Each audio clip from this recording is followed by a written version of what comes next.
আল্লাহ রাসূল সাল্লাল্লাহু আলাইহি ওয়াসাল্লাম বলেন, কিছু মানুষ এরকম থাকবে তাদের ইবাদত অনেক সুন্দর থাকবে, তাদের নামাজগুলো সুন্দর থাকবে, তাদের তেলাওয়াত সুন্দর থাকবে, কিন্তু তাদের ইবাদত সুন্দর থাকলে কি হবে? ইয়াকরাউনাল কোরআন, কোরআনের আমল এতটুক থাকবে হলক পর্যন্ত, বক্ষ পর্যন্ত। তার মানে রাসূল বলতেছেন, সে তেলাওয়াত করবে ঠিক, কিন্তু তেলাওয়াত করার ফাঁকে ফাঁকে যখন নাকি তার বিরুদ্ধে আয়াত চলে আসবে, সে তেলাওয়াত করবে, যখন দেখবে ঘুষের আয়াত আসতেছে তার কাছে ভালো লাগবে না। তেলাওয়াত করবে, যখন দেখবে সুদের আয়াত আসতেছে তার কাছে ভালো লাগবে না। তেলাওয়াত করবে, যখন দেখবে পর্দার আয়াত আসতেছে তার কাছে ভালো লাগবে না।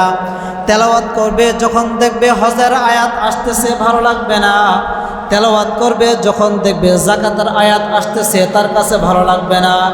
এরকম কিছু মানুষ পৃথিবীর জীবদ্দশায় তারা চলাফেরা করে, অনেক ইবাদত করার পরেও যখন নাকি তার বিরুদ্ধে আয়াত চলে আসবে, সে তখনই বলবে এ আয়াতগুলো পরিত্যাজ্য, এগুলো আমল করা যাবে না, এ অনুযায়ী আমল করা আমার পক্ষে সম্ভব না। শুকরিয়া মহান রব্বুল আলামিনের দরবারে যে আল্লাহ সুবহানাহু ওয়া তাআলা আমাদেরকে জুমার নামাজ আদায় করার উদ্দেশ্যে মসজিদে আসার তৌফিক দিয়েছেন। এজন্য দিল থেকে কালিমাত শুকর আদায় করি, আলহামদুলিল্লাহ। গত জুমায় আমরা সমসাময়িক প্রেক্ষাপট অনুযায়ী কিছু আলোচনা করেছিলাম। আজকে আমরা বেদাত সম্পর্কে কিছু কথা জানব। বেদাত সম্পর্কে ধারাবাহিকভাবে ইনশাল্লাহ আমাদের আলোচনা চলবে।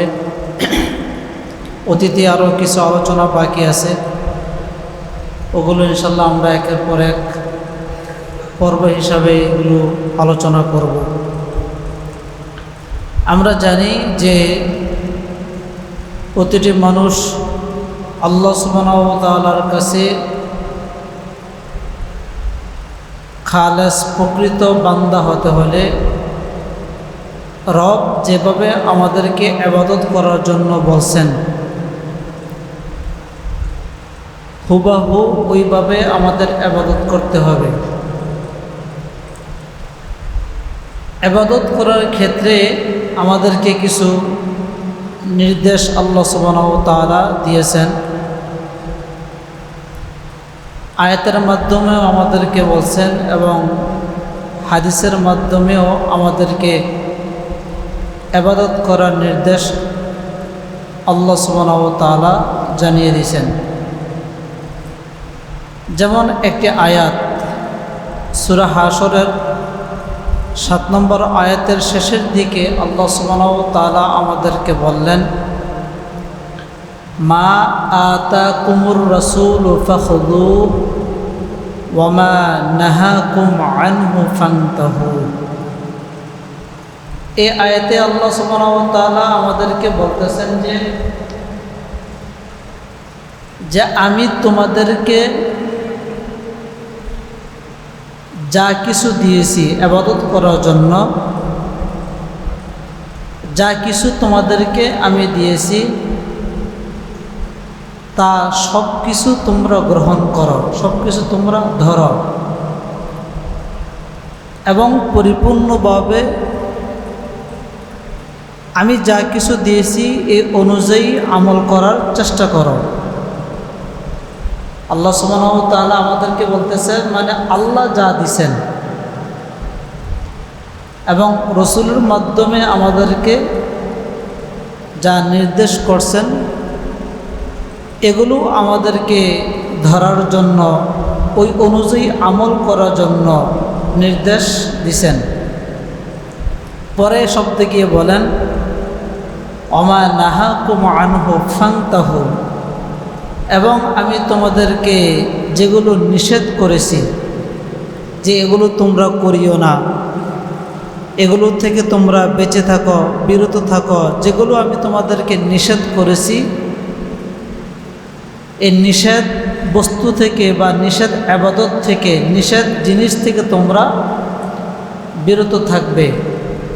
এগুলোকে নিষেধ হিসাবে তোমরা জানবে। আল্লাহ সুবহানাহু ওয়া তাআলা তারপরে গিয়ে বলতেছেন, যদি আমার আদেশ এবং আমার নিষেধ তোমরা পরিপূর্ণভাবে পালন করতে পারো, তাহলে তোমাদের একটা সিফাত, একটা গুণ, একটা বৈশিষ্ট্য, তোমরা একটা কামালিয়াত অর্জন করবে, কামালিয়াত পাবে, যেটা হলো আত্তাকুল্লাহ, তোমরা মুত্তাকি হবে, অথবা আমি আল্লাহ সুবহানাহু ওয়া তাআলাকে তোমরা ভয় করবে। আর এগুলোর মাধ্যমে তোমরা আমি আল্লাহ তাআলাকে ভয় করে এগুলো ইবাদত বেশি বেশি করে করবে। যে যদি আমরা ইবাদত করতে যাই, তাহলে আমরা আগে ভাববো যে এখানে আল্লাহ দেখতেছে, এটা করা যাবে। ইবাদত করতে গেলে আমি চিন্তা করব যে এখানে আল্লাহ সুবহানাহু ওয়া তাআলা নিষেধ করছে, এটা করা যাবে না, আল্লাহ দেখতেছে। আমি আল্লাহকে ভয় করো, ওয়াত্তাকুল্লাহ, আল্লাহকে ভয় করো। আল্লাহ তারপরে গিয়ে বলতেছেন, যদি ভয় না করো তাহলে কি হবে জানো? ইন্নাল্লাহা শাদীদুল ইকাব, নিশ্চয়ই যে আমার কঠিন শক্ত আযাব তোমার জন্য অপেক্ষা করতেছে। তুমি যদি আমার ইবাদত পরিপূর্ণভাবে না করো, তাহলে আমার যেই আযাব আছে, আমার যেই শাস্তি আছে, এটা কিন্তু অনেক কঠিন। তুমি মনে করে না যে দুনিয়ার দিয়ে একটা বাড়ি দিলে শেষ, এরকম না, শাদীদ, এটা অনেক কঠিন। তাহলে এই আয়াতের মাধ্যমে আমরা জানতে পারলাম, আল্লাহ আমাদেরকে বললেন যে আমি তোমাদেরকে যা দিছি ইবাদত করার জন্য, এগুলো তোমরা ধরো, যে ইবাদতগুলো সম্পর্কে আমি নিষেধ করেছি এগুলো থেকে তোমরা বেঁচে থাকো। এটা আল্লাহ তাআলা আমাদেরকে জানান দিলেন। আল্লাহর হাবিব সাল্লাল্লাহু আলাইহি ওয়াসাল্লাম আমাদেরকে এই সম্পর্কে বলতেছেন। রাসূল বলেন, তারাকতু ফীকুম আমরাইন লান তাদিল্লু মা তামাসসাকতুম বিহিমা কিতাবাল্লাহ ওয়া সুন্নাত রাসূলিহি। আল্লাহর হাবিব সাল্লাল্লাহু আলাইহি ওয়াসাল্লাম বলতেছেন যে আমি তো কিয়ামত পর্যন্ত থাকবো না, আমার হায়াত শেষ হয়ে যাবে। এটাই রাসূল পাক সাল্লাল্লাহু আলাইহি সাল্লাম বলতেছেন যে আমি যখন নাকি চলে যাব, তখন তোমরা কিভাবে ইবাদত করবে, কার নিকট গিয়ে ইবাদতের যাচাই বাছাই করবে, তোমাদের ইবাদত করার ক্ষেত্রে অনেক কষ্ট হয়ে যাবে। এজন্য আমি রাসূল তোমাদেরকে নির্দেশ দিতেছি, এত এদিক সেদিক তাকানোর প্রয়োজন নাই। আমি রাসূল বলতেছি যে দুইটা জিনিস আমি তোমাদের জন্য রেখে গেলাম। একটা হলো এই আমার আল্লাহ সুবহানাহু ওয়া তাআলার কোরআন, আর একটা হলো সুন্নাহ। একটা হলো আল্লাহ সুবহানাহু ওয়া তাআলার কোরআন, আর একটা হলো কি? সুন্নাহ। কিতাবাল্লাহি ওয়া সুন্নাত রাসূলি, একটা হলো আল্লাহর কোরআন, আর একটা হলো কি? রাসূলের সুন্নাহ। এখানে একটা বিষয় আমাদের জানার প্রয়োজন। আল্লাহর কোরআন তো আমরা বুঝছি, আল্লাহর কোরআন মানে কি? আল্লাহর কোরআন মানে হলো যে মহান গ্রন্থ আল কোরআন আমরা পড়তেছি, এটাই কি? আল্লাহ সুবহানাহু ওয়া তাআলার কোরআন। এখন অন্যান্য যেই কিতাবগুলো আছে, তাওরাত, জবুর, ইনজিল, অন্যান্য যে গ্রন্থগুলো আছে, ওগুলো তো আল্লাহ সুবহানাহু ওয়া তাআলার, ঠিক না? এখন দেখা যায় আমরা যদি আমল করতে হয়, তাহলে আমল করতে হবে কার? কোরআনের। কার? কোরআনের। এখন যদি আমি তাওরাতের বিধিবিধান এখানে চালু করি, ইনজিলের বিধিবিধান চালু করি, জবুরের নিয়ম চালু করি, হবে? হবে না। কারণ তৎকালীন সমসাময়িক অনেক হাজারো মাসালা আছে যেগুলো আমাদের সাথে মিলে না। অবস্থা, প্রেক্ষাপট অনুযায়ী এগুলো পরিবর্তন হয়েছে।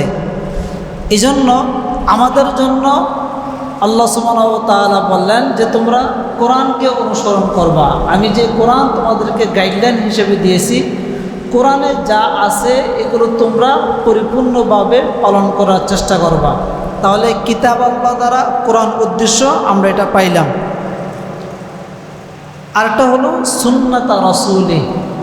সুন্নাতা রাসূলের দ্বারা এই আল্লাহর হাবিব সাল্লাল্লাহু আলাইহি সাল্লামের পরিপূর্ণ যেই বিধান, শরীয়ী যে কানুন আছে, ওইটা পরিপূর্ণভাবে পালন করা। সুন্নত রাসূলি দ্বারা শুধু যে হাদিস উদ্দেশ্য, বিষয়টা এরকম না। কেউ বলে যে আমি কোরআন এবং হাদিস মানব, অসম্ভব, এটা ভুল।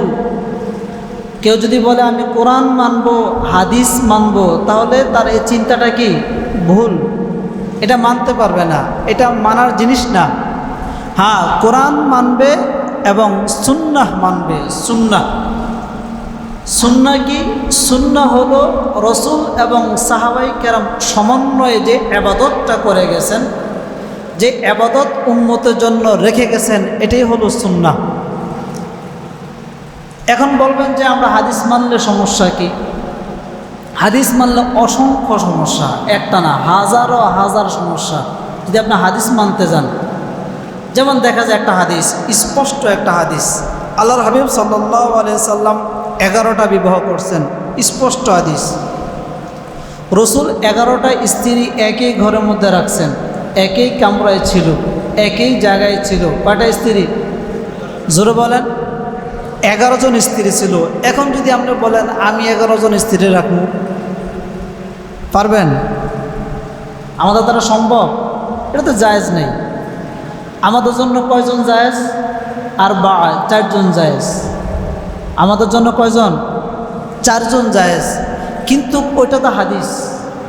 11 জন স্ত্রী, ওইটা কি হাদিস না? ওটা তো হাদিস, স্পষ্ট বুখারীর রাওয়ায়াত, ওইটা তো হাদিস। এখন আপনি যদি বলেন যে আমি 11 জন স্ত্রী রাখবো, তাহলে আপনি আমল করতেছেন হাদিসের উপরে। হাদিসের উপর আমল করার পরেও আপনি গুনাহগার হইতেছেন। গুনাহগার হইতেছেন না? হাদিসের উপর আমল করার পরেও আপনি কি হইতেছেন? গুনাহগার হইতেছেন। এই জন্য হাদিস মানা যাবে না। অসংখ্য মাসালা আছে এরকম অসংখ্য মাসালা আছে যেগুলো শুধুমাত্র রসুলের জন্য খাস, রসুলের জন্য নির্দিষ্ট, শুধুমাত্র এটা রসুলের বৈশিষ্ট্য, এটা উম্মতের বৈশিষ্ট্য না। এই জন্য হাদিস যেগুলো আছে, অনেক হাদিস আছে, এই হাদিসগুলো শুধুমাত্র রসুলের জন্য খাস, নির্দিষ্ট। এজন্য আমরা হাদিস মানব না, কি মানব? সুন্নাহ মানব। সুন্নাহ অনুযায়ী আমল করব। সুন্নতের মধ্যে আমাদের সব কিছু আছে। এখন আপনি যদি বলেন যে না আমি শুধু হাদিস মানব, সাহাবায়ে কেরাম বাদ দিয়ে দিব, এও পারবেন না, এও পারবেন না।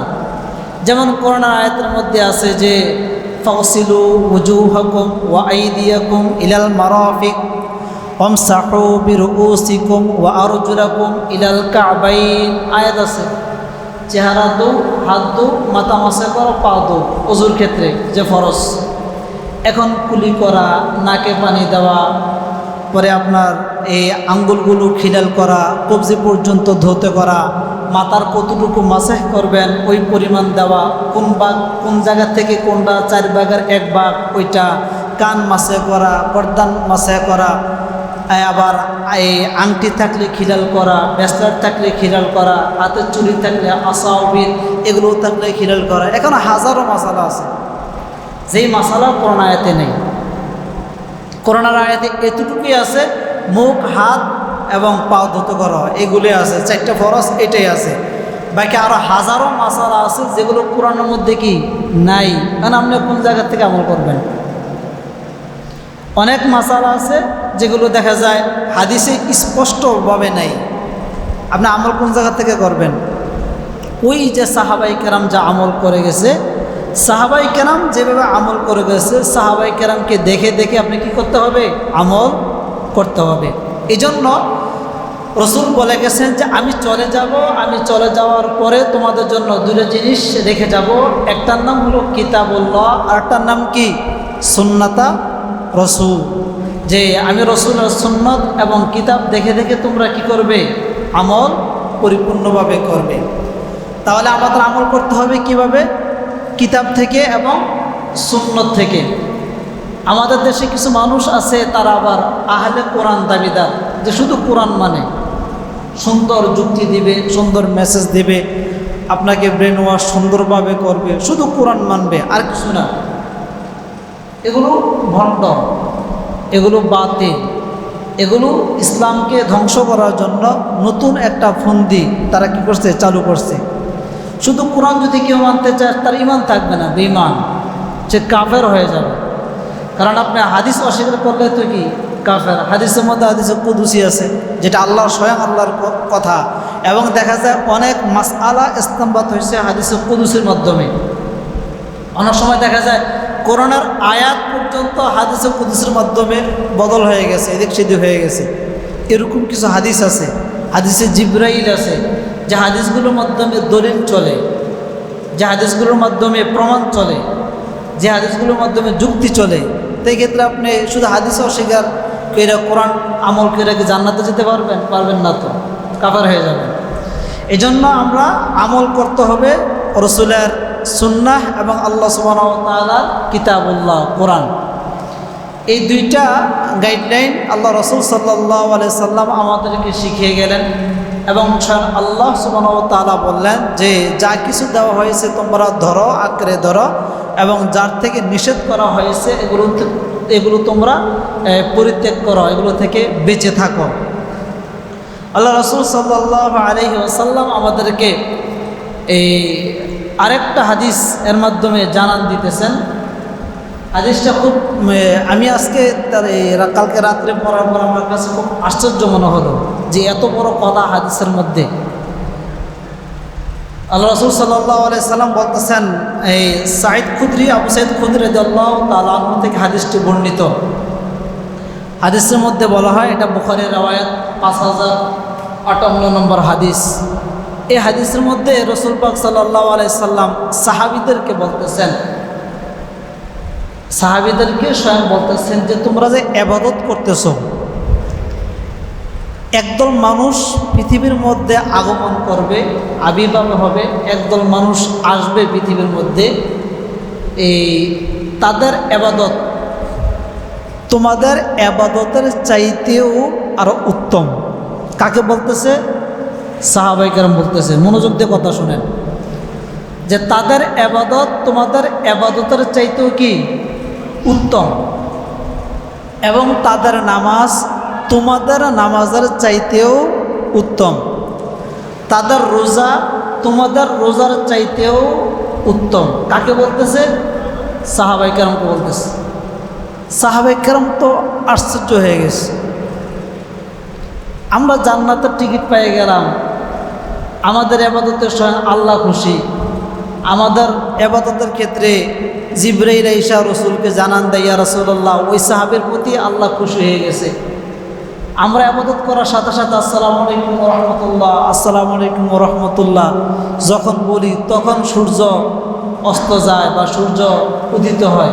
এটাই তো হয়েছে আলী রাদিয়াল্লাহু তাআলা আনহুর ক্ষেত্রে, যে উনি যখন সালাম ফিরেছে তখন কি সূর্য উদিত হয়েছে বা অস্ত গেছে। এর আগে সূর্য একদম জায়গার মতন ছিল, এক চুল পরিমাণ লড়া নেই। তা আমাদের ইবাদতের সাথে এত বড় শক্তি ক্ষমতা, মানে সরাসরি আল্লাহর সাথে আমাদের কি সম্পর্ক। আর রাসূল বলতেছে যে আমাদের এই ইবাদতের চাইতেও কিছু মানুষ নাকি আসবে, তাদের ইবাদত অনেক দামি। মানে সাহাবায়ে কেরাম আশ্চর্য হয়ে গেছে। এটা তো আশ্চর্য হওয়ার বিষয়, যেই সাহাবায়ে কেরাম ইসলামের শরীয়তের মানদণ্ড, শরীয়তের যে সাহাবায়ে কেরাম মানদণ্ড, এই সাহাবায়ে কেরামকে বলতেছে যে তোমাদের ইবাদতের চাইতেও কিছু মানুষ আছে, তাদের ইবাদত কি উত্তম। এটাই হাদিসের মধ্যে এটাই বলা হয়, ইয়াখরুজু ফিকুম কওমুন, যে একদল মানুষ পৃথিবীতে আবির্ভাব হবে, আসবে, তোমরা তাদেরকে দেখবে। কি দেখবে? তাহকিরুনা সালাতাকুম মা সালাতিহিম। রাসূল বলতেছেন যে তোমরা দেখবে সালাতাকুম, তোমাদের ইবাদত তুচ্ছ, কার তুলনায়? মা সালাতিহিম, যারা আসবে তাদের ইবাদতের থেকে, মানে তাদের নামাজ থেকে। তার মানে তাহকিরুনা সালাতাকুম মা সালাতিহিম, তাদের নামাজের তুলনায় তোমাদের নামাজটা কি তাহকিরুনা, তুচ্ছ, একেবারে কম। তারপরে রাসূল বলতেছেন যে ওয়াসিয়ামাকুম মা সিয়ামিহিম, তাদের রোজার তুলনায় তোমাদের রোজাটা কি তুচ্ছ। তারপরে গিয়ে বলেন ওয়া আমালাকুম মা আমালিহিম, তাদের আমলের তুলনায় তোমাদের আমলটাও তুচ্ছ। তাহলে এখানে কি বাকি আছে? আর তো কিছু বাকি নাই, যে নামাজের কথা শেষ, রোজার কথা শেষ, আমালাকুম মা আমালিহিম, আমলের কথা শেষ। আমলের মধ্যে তো যত আমল আছে, নামাজ রোজা বাদ দিয়ে যত আমল আছে, হজ, জাকাত, ফিতরা, কাজা, কাফারা, দান, সদকা, তসবিহাত, তাহলিলাত, তাহমিদ, যা আছে যত আমল আছে সব আমল ঢুকে গেছে। সাহাবাই কেরাম শুনে মানে হতভম্ব হয়ে গেল। তারপরে গিয়ে আল্লাহর হাবিব সাল্লাল্লাহু আলাইহি সাল্লাম বলতেছেন ওয়ায়াকরাউনাল কুরআন, যে ওই সমস্ত মানুষ, তাদের সম্পর্কে রাসূল বলতেছেন যে যারা নাকি এরকম লম্বা নামাজ পড়বে, লম্বা রোজা রাখবে, বেশি বেশি ইবাদত করবে, দেখবে নামাজ পড়তে পড়তে কপালে ভাঁজ পড়ে গেছে, দাগ পড়ে গেছে, একদম মসজিদের প্রথম সারির মধ্যে আসবে, প্রথম কাতারে আসবে, ফরজ রোজা ছাড়াও নফল যত রোজা আছে সব রোজা রাখবে। ওই মানুষদের কথা আল্লাহ বলেন ওয়ায়াকরাউনাল কুরআন, দেখবে এই মানুষগুলো সুন্দর বিশুদ্ধভাবে কোরআন তেলাওয়াত করবে, একদম পবিত্র কোরআন বিশুদ্ধভাবে পড়বে, শুনবে এবং মধুর কণ্ঠে কোরআন তেলাওয়াত করবে। তবে শোনো তাদের সম্পর্কে আমার সাহাবা কেরাম, তোমরা শোনো যে তারা কেমন হবে। লা ইউজাউযু হানাজিরাহুম ইয়ামরুকুনা মিনাদ দীনি কামা ইয়ামরুকুস সাহমু মিনার রামিয়া। আল্লাহ রাসূল সাল্লাল্লাহু আলাইহি ওয়াসাল্লাম বলেন, কিছু মানুষ এরকম থাকবে তাদের ইবাদত অনেক সুন্দর থাকবে, তাদের নামাজগুলো সুন্দর থাকবে, তাদের তেলাওয়াত সুন্দর থাকবে, কিন্তু তাদের ইবাদত সুন্দর থাকলে কি হবে? ইয়াকরাউনাল কুরআন, কোরআনের আমল এতটুক থাকবে হলক পর্যন্ত, বক্ষ পর্যন্ত। তার মানে রাসূল বলতেছেন সে তেলাওয়াত করবে ঠিক, কিন্তু তেলাওয়াত করার ফাঁকে ফাঁকে যখন নাকি তার বিরুদ্ধে আয়াত চলে আসবে, সে তেলাওয়াত করবে, যখন দেখবে কোষের আয়াত আসতেছে তার কাছে ভালো লাগবে না। তেলাওয়াত করবে, যখন দেখবে সুদের আয়াত আসতেছে তার কাছে ভালো লাগবে না। তেলাওয়াত করবে, যখন দেখবে পর্দার আয়াত আসতেছে তার কাছে ভালো লাগবে না। তেলাওয়াত করবে, যখন দেখবে হজের আয়াত আসতেছে ভালো লাগবে না। তেলাওয়াত করবে, যখন দেখবে যাকাতের আয়াত আসতেছে তার কাছে ভালো লাগবে না। এরকম কিছু মানুষ পৃথিবীর জীবদ্দশায় তারা চলাফেরা করে, অনেক ইবাদত করার পরেও যখন নাকি তার বিরুদ্ধে আয়াত চলে আসবে, সে তখনই বলবে এ আয়াতগুলো পরিত্যাজ্য, এগুলো আমল করা যাবে না, এ অনুযায়ী আমল করা আমার পক্ষে সম্ভব না। নাউজুবিল্লাহ, এরকম কিছু মানুষ থাকবে। অসংখ্য মানুষ আমাদের দেশে এখনও আছে যে তারা ইবাদত করে ঠিক, ইবাদত করে ঠিক, যখন আয়াত চলে আসে তার বিপক্ষে তখন বলে যে এ আয়াতটা কেমন যেন, এ আয়াতটা আমার কাছে তো ভালো লাগে না, এ আয়াত অনুযায়ী আমল করলে তো সমস্যা, এ আয়াত যদি সংসদে পার্লামেন্টে উপস্থাপন করে তাহলে তো অনেক সমস্যা হয়ে যাবে। যেমন সুদের আয়াত, ঘুষের আয়াত, এই মদের আয়াত। যেমন পার্লামেন্টে আছে না যে ট্রেড লাইসেন্স নিয়ে মদের ব্যবসা করা যায়, আছে না, অনুমোদন তো দেওয়া আছে, কোথায় রাষ্ট্রীয়ভাবে অনুমতি দেওয়া আছে না। তো এখন যদি এই আয়াতগুলো যাদের আসে, যাদের সামনে আসবে, তখন তাদের কাছে এটা খুব খারাপ লাগবে। আল্লাহ রাসূল সাল্লাল্লাহু আলাইহি সাল্লামকে আল্লাহ সুবহানাহু ওয়া তাআলা বলতেছেন যে তারা এত ইবাদত করবে, ইবাদত করার পরে যখন নাকি কোরআনের ইসলামে যাবে তখন সে এ আয়াতকে অস্বীকার করবে, এ আয়াত মানতে চাইবে না, এ আয়াত অনুযায়ী আমল করতে চাইবে না। রাসূল আরও বলতেছেন যে কেমন তাদের আমল জানো, যে ধনুক থেকে একটা তীর যখন নাকি চালিয়ে দেওয়া হয়, একটা তীর যখন নাকি ছাড়া হয়, ধনুক থেকে একটা তীর যখন নাকি ছেড়ে দেওয়া হয়, ওই তীর যেরকমভাবে তার কোনো নিশানাও থাকে না, ঠিক এরকমভাবে এই লোকটা এত ইবাদত করবে, ইবাদত করার পরেও মিনাদ দিন ইয়ামরুকুস সাহমু মিনার রামিয়া, যে দিন থেকে সে এরকমভাবে বাইর হয়ে যাবে, হাজারো ইবাদত করলেও যখন সে কোনো আয়াতের ক্ষেত্রে মোকাবেলা নিয়ে আসবে বা কোনো আয়াত মানতে চাবে না, তার ঈমান এভাবে বাইর হয়ে যাবে। নাউযুবিল্লাহ। তার মানে আপনি যতই নামাজ পড়েন, যতই রোজা রাখেন, যতই হজ করেন, যতই যাকাত দেন, যতই ইবাদত আপনি করেন না কেন, যদি আল্লাহ সুবহানাহু ওয়া তাআলার কোনো আয়াত সম্পর্কে আপনার প্রশ্ন চলে আসে যেটা আপনার গায়ে লাগে, যদি এরকম প্রশ্ন আসে যে আয়াতটা একটু সমস্যা বা আমার ভালো লাগতেছে না, এরকম যদি আপনি একটু জাররা পরিমাণ যদি আপনি একটু কুচুমুচি করেন, দেখবেন আপনার ঈমান নাই, শেষ হয়ে গেছে। হ্যাঁ, একটা হলো যে আয়াত ঠিক আছে, বাকি আমি বদবক্ত, আমল করতে পারি না। আয়াত ঠিক আছে, আমি ইবাদত করতে পারি না। আয়াত ঠিক আছে, আমি মানতে পারি না, এটা আমার ব্যর্থতা। এর জন্য আল্লাহর কাছে কি করতে হবে? জবাব দিতে হবে। অনেক মানুষ আছে, শিক্ষিত অনেক মানুষ আছে, আমার সাথে কথা বলছে যে হুজুর এই আয়াতের এই বিষয়টা যদি এই প্রথম দিক দিয়ে যেরকম আছে, মাঝের শব্দটাকে এটা যদি এইভাবে নিয়ে আসতো কেমন হইতো, এরকম কথা বলে। এজন্য দেখেন না, তাওরাত, জবুর, ইনজিল যে গ্রন্থগুলো আছে এগুলো ঠিক নাই। কেন ঠিক নাই? ওই যে নিজের মন মতন আয়াত কী করছে, তারা পাল্টে গেছে। এখানে আয়াত এটা ছিল, ওইটা শেষ পরিবর্তন করছে। যেমন আমাদের ওই যে এই গ্রন্থের ক্ষেত্রেও তো কাফেররা বলছে না যে আল কারিআতু মাল কারিআ ওমা আদরাকা মাল কারিআ। আবু জাহল বলছে আমিও পারি, আল ফিল ও মাল ফিল ওমা আদরাকা মাল ফিল। আয়াত বানাইছে। ওয়াল আদিয়াতি দবহা ফাল মুরিয়াতি কদহা। হেরাও বলছে ওয়াল মুবাজ্জিরাতি জারআ ফাল মুদিরাতি দারআ। আয়াত বানাইলেছে। তো এরকম অসংখ্য আয়াত এই সমাজও মানে কাফেররা কী করছে? তৈরি করছে। যে আয়াতটা তার মন মতন এখানে রাখছে, যেটা তার মন মতন না, আস্তে করে কেটে নিজের মতো শব্দ বানিয়ে কোরআন শরীফ কী করছে? তৈরি করে বলছে। তো এরকমভাবে যারা নাকি এই কাজ করবে তাদের ঈমান বিচ্ছিন্ন হয়ে যাবে। তাহলে আল্লাহ সুবহানাহু ওয়া তাআলা আমাদেরকে ইবাদত করার জন্য মানদণ্ড দিলেন। একটা হলো কোরআন, আর একটা হলো কি? রাসূলের সুন্নাহ। আর এই কোরআন সুন্নাহ অনুযায়ী পরিপূর্ণভাবে আমল করতে হবে। যদি কেউ যাররা পরিমাণ সন্দেহ রাখে কোরআন সুন্নাহর মধ্যে, তার ঈমান থাকবে না। এবং এই কাজগুলো বেদাতের সাথে সম্পর্ক সবচেয়ে বেশি হয়। আস্তে আস্তে তার মধ্যে বেদাত গ্রাস করে।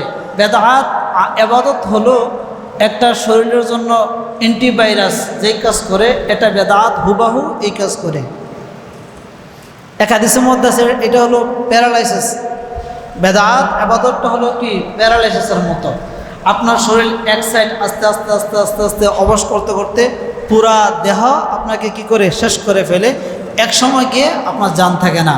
বেদাতি আমল, বেদাতি ইবাদত এরকম আপনার যত ইবাদত আছে সব ইবাদতকে সে আস্তে আস্তে আস্তে আস্তে নষ্ট করবে।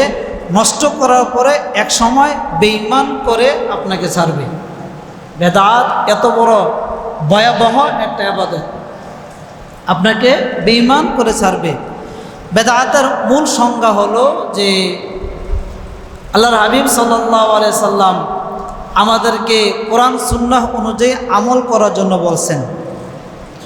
এখন কেউ যদি কোরআন সুন্নার বাইরে নতুন কিছু এনে কোরআন সুন্নার নামে যদি চালিয়ে দেয়, এটাই বেদাত।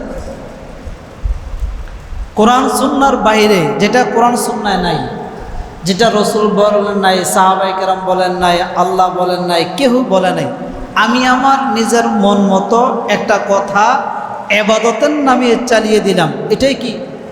বেদাত। কথা বুঝতেছেন? যে নতুন কোনো বিষয়ে আমি আমার মন মতো, আমার চাহিদা মতো, আমার মাশা মতো আমি ইবাদতের নামে চালিয়ে দিলাম, এটার নামেই বেদাত।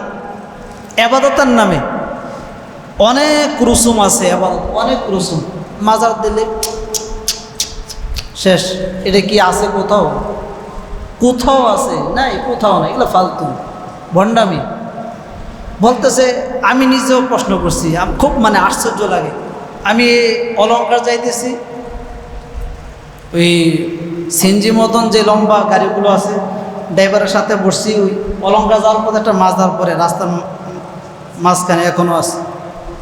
মানে হ্যাঁ ওদিক দিয়ে যাইতেছে, তো এটা দেখার পরে পরে মানে হ্যাঁ এই যেটা চালায় ব্রেক, এটাকে সালাম করতেছে। আমি বললাম যে ভাই এটা কি?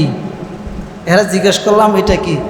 বলতেছে হুজুর এগুলো যদি না করা হয় আমরা রাস্তাঘাটে গাড়ি চালাতে পারি না। কে সমস্যা কি? হেরা কি ট্রাফিক? কয় না। আমি সমস্যা কি? তো বলতেছে অনেক সময় গাড়ি উল্টে যায়, গাড়ি পড়ে যায়, ভেঙে যায়, অ্যাক্সিডেন্ট হয়, বিভিন্ন সমস্যা হয়। তার আকীদা, তার বিশ্বাস, ইমান আছে? ইমান থাকবে আপনারা বলেন? জোরে বলেন, ইমান আছে? নাই তো। হ্যাঁ তো মৃত্যুবরণ করছে, হ্যার খবর তো হ্যাঁ নিতে পারতেছে না। যত বড় আবদাল গাউস কুতুব ইয়া মুর্শিদ যে হোক, সে যখন নাকি মৃত্যুবরণ করছে আর কোনো খবর আছে? সে তো নিজের ইয়ানাফসি নিয়ে ব্যস্ত। আপনার গাড়ি উল্টাবে কখন? আর গাড়ি উল্টানোর জন্য তার সময় প্রয়োজন আছে, যে হ্যাঁ ওই আমার সালাম করে নাই তো তার গাড়িটা উল্টাতে হবে। এই নাম্বার লেখ, গাড়ির নাম্বারটা কত দেখ আগে, কোন গাড়ি আসতেছে, সে কতবার করতেছে, কতবার করে নাই, কে কোথা থেকে আসতেছে, এগুলো হিসাব নিকাশ কর, তারপরে কি গাড়ি উল্টায় দে বা অ্যাক্সিডেন্ট কর। এরকম না, হিসাব নিকাশ রাখার জন্য তো তার সাথে আরও 2-3 জনের প্রয়োজন আছে না? এখন তার তো কোনো খবর নাই, সে মৃত্যুবরণ করছে, সে নিজে তো ইয়ানাফসি ইয়ানাফসি ইয়ানাফসি ইয়ানাফসি, সে নিজেই। এখন সে কিভাবে আপনার গাড়ি উল্টাবে, কিভাবে অ্যাক্সিডেন্ট করবে? এই যে আত্মবিশ্বাস। পর আমি বলছি, ভাই তুমি আমাকে এই নয়া বাজার নামিয়ে দাও, তোমার গাড়ি দিয়ে আমার যেতে হবে না। আমি নেমে গেছি ভাড়া দিয়ে। তো এই জন্য যে বিশ্বাস তাদের, যে মাজার দেখলে এরকম রিক্সা ড্রাইভার হোক, বাস হোক, সিএনজি হোক, অটো হোক, দেখবেন মাজার দেখলেই তারা এরকমভাবে কি কদমবুসি করে। মাজার দেখলেই এই যে আমল, এটা বেদাআতি আমল। এবং বেদাআত তাকে কোন পর্যন্ত নিয়ে গেছে? আল্লাহর শক্তির সাথে তার বেদাআতের শক্তিটা সে সমন্বয় করছে। যে আল্লাহ যেরকমভাবে অ্যাক্সিডেন্ট করাইতে পারে, মারতে পারে, জীবন দিতে পারে, বিপদগ্রস্ত করতে পারে, এখানে যে ব্যক্তি শুয়ে আছে সেও আমাকে মারতে পারে, জীবন দিতে পারে, বিপদগ্রস্ত করতে পারে, সেও এই কাজগুলো পারে। আল্লাহর শক্তির সাথে সে কী করলো? সমন্বয় করলো। কিসের কারণে? বেদাতের কারণে, বেদাতি আমল। এই জন্য শরীয়তের নামে নতুন কিছু শরীয়তের মধ্যে নিয়ে আসা, নিজের চাহিদা অনুযায়ী যেটা শরীয়তে নাই নিয়ে আসা, এটার নামেই কি? বেদাত। এটার নামেই বেদাত। হাদিসে আছে, রাসূল বলেন, আন আয়েশা রাদিয়াল্লাহু তাআলা আনহা থেকে হাদিসটি বর্ণিত। এখানে বলা হয় যে মান আহদাসা ফি আমরিনা হাযা মা লাইসা ফিহি ফাহুয়া রাদ্দুন। যে রাসূল বলেন, এরকম বিষয় যেটা শরীয়তের মধ্যে নাই, আমি বলি নাই, আল্লাহ নিজে বলে নাই, সাহাবায়ে কেরামের কোনো আমল নাই, কোনো ইজমা নাই, কারো কোনো আমল যেটা তার প্রমাণিত না শরীয়তে, এরকম কোনো কিছু যদি তোমাদের নিকট শরীয়ত বলে চালিয়ে দেয়, শরীয়ত বলে চালিয়ে দেয়, ফাহুয়া রাদ্দুন, এটার নামেই কি? বেদাত। এটাই প্রত্যাখ্যান, এটাই বাতিল, এটাকে তোমরা কি করো? এই বিতাড়িত করো। এজন্য বেদাতি আমল আমাদের চিনতে হবে, পুঙ্খানুপুঙ্খানুভাবে বেদাতি আমল চিনতে হবে।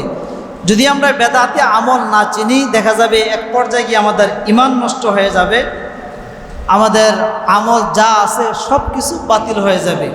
বেদাতি ইবাদত যদি আমরা না চিনি, হাজারো জিনিস আছে বেদাত, হাজারো জিনিস। আমরা নামাজ পড়তেছি, যে নামাজের মধ্যে আমরা 11টা বেদাত করি, 11টা। রোজা রাখতেছি বেদাত, হজ করতেছি বেদাত। হজ করাটা বেদাত না, মানে হজের মধ্যে আমার বেদাতের আমল আছে, এটা বলতেছি। নামাজ পড়তেছি, নামাজের মধ্যে আমি বেদাতি কিছু আমল ঢুকাইতেছি। একটা, আপনার যারা নাকি বিভিন্ন দরবারের মুরিদ, ওই যে সারসিনা আটটুসি যারা আছে বন্ডবীরের মুরিদ, তাদের একিন বিশ্বাস হলো যে আমি সালাম ফিরাবো আমার বাবার দিক হয়ে। নাউজুবিল্লাহ বলতেন না? সালাম ফিরাবে কোথায় হয়ে? তার বাবার দিক হয়ে সালাম ফিরাবে। তার আত্মবিশ্বাস হলো যে আমি আমার বাবার দিকে সাক্ষাৎ করব, আমার বাবা আমাকে ধরে রব পর্যন্ত পৌঁছায় দিবে। নাউজুবিল্লাহ, এটা তো আত্মবিশ্বাস। আপনি দেখেন যারা আটটুসির মুরিদ, ওই যে দেওয়ানবাগের মুরিদ, কাদিয়ানের মুরিদ, আরও যারা এই সমস্ত মুরিদ আছে রাজারবাগ, তাদেরকে আপনি জিজ্ঞেস করেন যে তুমি নামাজ এদিক ফিরে কেন পড়ো? তার পশ্চিম দিকে নামাজ পড়ে না, কেবলা যেটা পশ্চিম এটাকে মানে না। আপনারা নামাজ পড়ে দেখেন, আমি নিজে নামাজ পড়ে দেখছি, এই জন্য বলতেছি। আমি নিজে একদিন মাগরিব নামাজ পড়ছি, পরে আবার দূরে নামাজ পড়ছি, পরে জিজ্ঞেস করছি তাদেরকে, বলতেছে এই অবস্থা। যে তারা কেবলার দিক হয়ে, যেটা পশ্চিম দিকে কেবলা, এদিক হয়ে নামাজ পড়ে না, একটু আর করে নামাজ পড়ে। যারা কাদিয়ানি আছে ওরা তো নামাজ এখন কয়টা বাজে? এখন তো বাজে 1:20। ওরা 3:30টায় নামাজ পড়বে, জুমার নামাজ 3:30টায়। তাদের ইমাম আমেরিকায় আছে, গোটা বিশ্ব থেকে তারা চ্যানেলের মাধ্যমে নামাজ পড়বে। দেখেন নাই আমরা 3:30 বাজে দেখেন, চ্যানেলের মাধ্যমে, ভিডিওর মাধ্যমে যে যেভাবে আছে ওইভাবে নামাজ পড়বে। এগুলো কি ইবাদত না ভণ্ডামি? এগুলো বেদাত। এই জন্য বলতেছি যে বেদাত এমন আমল, যে আমলের কারণে আপনার ইমান আমল যা আছে সব বাদ। রসুল তাদের সম্পর্কে বলতেছেন কত কঠিন কথা। রসুল বলতেছেন, সাহাল ইবনে সাদ থেকে হাদিসটি বর্ণিত, রসুল বলেন, ইন্নী ফারাতুকুম আলাল হাউদি, ও আমার সাহাবাই কেরাম, উম্মতগণ, তোমাদের সকলের আগে আমি হাউদের কাউসারের নিকট পৌঁছে যাব। সবার আগে দেখবে যে যখন নাকি পুরো মাঠ কান্না করতেছে, দুঃখ কষ্ট, মানুষের চেহারার দিকে তাকানো যায় না, এত যার যার অবস্থা নিয়ে এসে ব্যস্ত, ইয়ানাফসি ইয়ানাফসি ইয়ানাফসি, চতুর্দিকে হাই হুতাশ চলতেছে, ডানে কোনো আত্মীয় নাই, বামে সামনে পিছনে উপরে নিচে আত্মীয় নাই। যদি আত্মীয় দেখা যায় সে আমাকে চিনে না, আমিও তাকে চিনি না, তাকে আমি পরিচয় দিই না, আমিও তাকে পরিচয় দিই না। কি একটা অবস্থা হাসরের মাঠে। রাসূল বলতেছে যে আমি সবার আগে হাসর মাঠে এই হাউজে কাউসারের নিকট কি করব? পৌঁছে যাব। রাসূল হাউজে কাউসারের নিকট পৌঁছে যাবে, পৌঁছে গিয়ে উম্মতের চেহারা দিকে দেখবে। দেখে রাসূল বলতেছেন যে আমি যখন নাকি দেখব আমার কিছু উম্মতগণ যারা আমার সাথে সম্পর্ক রাখছে, আমাকে ভালোবাসছে, আমার সুন্নাহ অনুযায়ী আমল করছে, আমি যাদেরকে দেখব তাদেরকে ডাকবো, এদিকে আসুন। এবং তারা আমার পাশ দিয়ে অতিক্রম করবে। মান মাররা আলাইয়া শারিবা, যারা আমার নিকট আসবে আমার পাশ দিয়ে অতিক্রম করবে, সাথে সাথে আমি একটা পেয়ালা পানি তার হাতে তুলে দেব। সুবহানাল্লাহ। সাথে সাথে রাসূল তাকে পানি পান করাবেন, তাকে মধু পান করাবেন, তাকে শরবত পান করাবেন। সাথে সাথে তার চাহিদা অনুযায়ী আল্লাহ সুবহানাহু ওয়া তাআলা রাসূলকে অনুমতি দিবেন, রাসূল কি করবেন? এগুলো পান করাবেন। দেখা যায় অনেক সাহাবায়ে কেরাম রাসূলকে বলতেছে, ইয়া রাসূলুল্লাহ, আপনি কি সবাইকে পানি পান করবেন না? আল্লাহ রাসূল বলতেছে, আমাকে পান করার জন্য যাদেরকে নির্দেশ করা হবে আমি তাদেরকেই পান করাবো, আর যাদের বেলায় আমার নির্দেশ থাকবে না আমি চাইলেও পান করাইতে পারবো না। অনেক মানুষ আসবে, অনেক উম্মত আসবে, এসে বলবে, ইয়া রাসূলুল্লাহ, আমাদেরকে। রাসূল বলবে, লা আরিফু, আমি তোমাদেরকে চিনি না, চলে যাও, তোমরা এখান থেকে চলে যাও। তারা হাজারো চেষ্টা করবে, তারপরও এখানে থাকতে পারবে না। হাউজের পাড়ে চতুর্পাশ থেকে তাদেরকে দূরে সরে দেওয়া হবে। রাসূল বলতেছেন যে মান মাররা আলাইয়া শারিবা, যারাই আসবে তাদেরকে আমি কি করব? পানি পান করাবো। তারপরে কি বলেন? ওমান শারিবা লাম ইয়াজমা আবাদান। ও আমার সাহাবায়ে কেরাম, তোমরা জানো এই পানির ক্ষমতা কি? এই পানি যে ব্যক্তি একবার পান করবে হাজার হাজার বছর হাসরের মাঠে দাঁড়িয়ে থাকবে, তারপরও তার পানি পিপাসা ধরবে না। সুবহানাল্লাহ। এত শক্তিশালী পানি একবার রাসূল পান করাবে, হাজার বছর দাঁড়িয়ে থাকবে, 50,000 বছর হা করে তাকিয়ে থাকবে, 50,000 বছর হা করে উলঙ্গ অবস্থায় দাঁড়িয়ে থাকবে উপরের দিকে তাকাইয়া। তারপরে বিচার, তারপরে জান্নাত জাহান্নামের ফয়সালা, লক্ষ লক্ষ বছর লাগবে এখানে সমাধান হতে। রাসূল বলেন, একবার যদি আমি পান করাইতে পারি না, লাম ইয়াজমা আবাদান, সে কখনো আর পানি পান করতে হবে না, তার কখনো আর পিপাসা লাগবে না। রাসূল আরো বলেন, লায়ারিদান্না আলাইয়া আকওয়ামুন, কিছু লোক তারা আমার নিকটে আসবে, দৌড়ে আসবে কিছু লোক। রাসূল বলেন, আরিফুহুম ওয়া ইয়ারিফুনানি, আমি তাদেরকে চিনি, তারাও আমাকে চেনে। তারা দূর থেকে বলবে, ইয়া রাসূলুল্লাহ, আমরা আপনার উম্মত। আমরাও বলবো, হ্যাঁ আমিও বলবো যে আমি তোমাদের কি নবী, আখির পয়গম্বর। তারা চিৎকার করবে, ডানে তাদের আওয়াজ, বামে আওয়াজ, পিছনে আওয়াজ, সামনে আওয়াজ, চতুর্দিকে তাদের আওয়াজ আমি শুনবো। আল্লাহ রাসূল সাল্লাল্লাহু আলাইহি সাল্লাম বলেন কি হবে, সুম্মা ইউহালু বাইনি ওয়া বাইনাহুম, চতুর্দিকে আওয়াজ শুনবো ঠিক, কিছুক্ষণ পরে দেখব আমার চতুর্পাশে হাল পর্দা পড়ে গেছে, খিমার আবরণ পড়ে গেছে। আমিও তাদেরকে দেখব না, তারাও আমাদেরকে দেখবে না, কিন্তু আমি চিৎকার আওয়াজ শুনবো। আমি অনেক কন্দন করব, বলবো ইয়া হাবলি উম্মতি। আমি যতই বলি না কেন আল্লাহ সুবহানাহু ওয়া তাআলা বলবেন যে তারা হলো বেদাতি আমল করার কারণে এই পরিমাণ আপনার সাথে নাফরমানি করছে, নাফরমানি অবস্থা এমন পর্যায়ে পৌঁছেছে, পরিশেষে তারা ঈমান হারা হয়ে আজ হাসর মাঠে উপস্থিত হয়েছে। এজন্য বেদাতি আমল থেকে আল্লাহ সুবহানাহু ওয়া তাআলা আমাদেরকে হেফাজত করুক, সকলে বলে আমিন।